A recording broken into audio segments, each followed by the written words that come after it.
দুনিয়ার মানচিত্রে এই ছোট্ট একটা জায়গা যদি আজ বন্ধ হয়ে যায়, তবে আপনার বাইক, গাড়ি, এমনকি পুরো বিশ্বের অর্থনীতি থমকে দাঁড়াবে। একে বলা হয় গ্লোবাল ইকোনমির শ্বাসরোধকারী বিন্দু, হরমুজ প্রণালী বা স্ট্রেট অফ হরমুজ।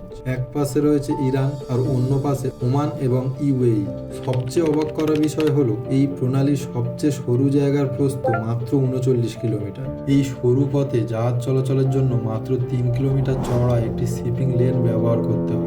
সামান্য উত্তেজনা তৈরি হলেই এখানে যুদ্ধজাহাজ আর ড্রোন টহল দিতে শুরু করে। কিন্তু এই ছোট্ট পথ দিয়েই প্রতিদিন প্রায় ২০% তেল জাহাজে করে বিশ্বের বিভিন্ন দেশে পৌঁছে যায়।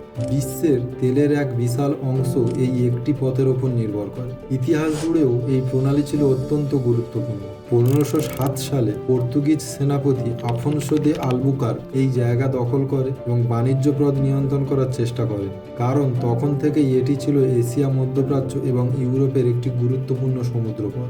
আজও যখন মধ্যপ্রাচ্যে উত্তেজনা বাড়ে, বিশ্বের নজর গিয়ে পড়ে এই সরু জলপথের দিকে। কারণ যদি কোনোদিন হরমুজ প্রণালী বন্ধ হয়ে যায়, তাহলে শুধু একটি দেশ নয়, পুরো বিশ্বের জ্বালানি সরবরাহ মুহূর্তের মধ্যে বিপর্যস্ত হয়ে পড়তে পারে। আপনার কি মনে হয়, শক্তির লড়াই আর তেলের রাজনীতির এই কেন্দ্রবিন্দু পরবর্তী কোনো যুদ্ধের কারণ হতে পারে? একটি সরু জলপথ, কিন্তু তার গুরুত্ব পুরো পৃথিবীর জন্য অপরিসীম। এটাই হরমুজ প্রণালী বা স্ট্রেট অফ হরমুজ। যদি আপনাদের এই ভিডিওটি ভালো লেগে থাকে, তাহলে আমার চ্যানেলে এপস্টিন ফাইল সম্পর্কিত ভিডিওটি দেখে আসতে পারেন।